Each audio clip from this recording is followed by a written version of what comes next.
Nous voici à présent sur le visuel de Windows Server 2016. Alors, si on regarde comme ça, on pourrait se croire et se retrouver sur un poste Windows 10.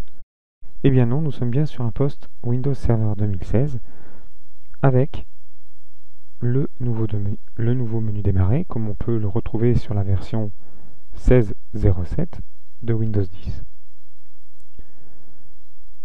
Sur cette version de Windows Server 2016, eh bien nous retrouvons à son grand habitué le Server Manager. Donc sur le Server Manager, on a toujours les mêmes fonctionnalités et les mêmes possibilités. Donc visuellement, qu'est-ce qui change? Eh bien pas grand-chose. On se retrouve avec un poste équivalent en Windows 10, donc on est sur la même plateforme de développement, mais on est sur un serveur, autrement dit orienté service, orienté cloud.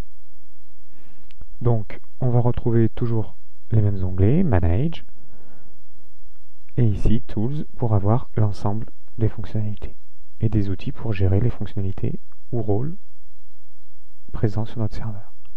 Par exemple, sur ce serveur ici, eh nous avons le rôle d'Hyper-V.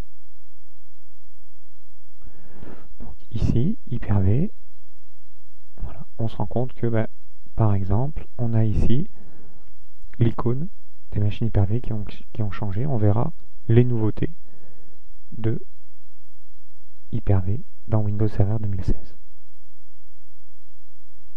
Donc Windows Server 2016, eh bien, on retrouve exactement les mêmes paramètres de configuration avec le panneau de Settings de Microsoft, les onglets Système, tout ce qui est langage et autres, Privacy, Update and Security, Personnalisation, Account.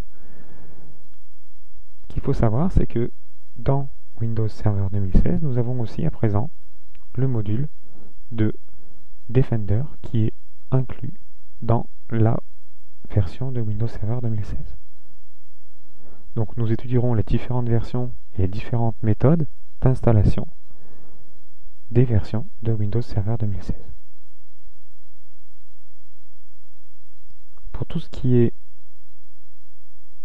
on va dire, navigation, affichage, eh bien, on va avoir ici la possibilité de créer de la même manière un nouveau desktop,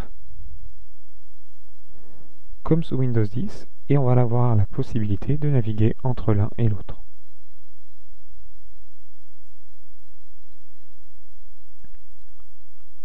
On retrouve ici un schéma, on va dire, classique d'un serveur, avec essentiellement les outils pour manager notre environnement de Windows Server 2016.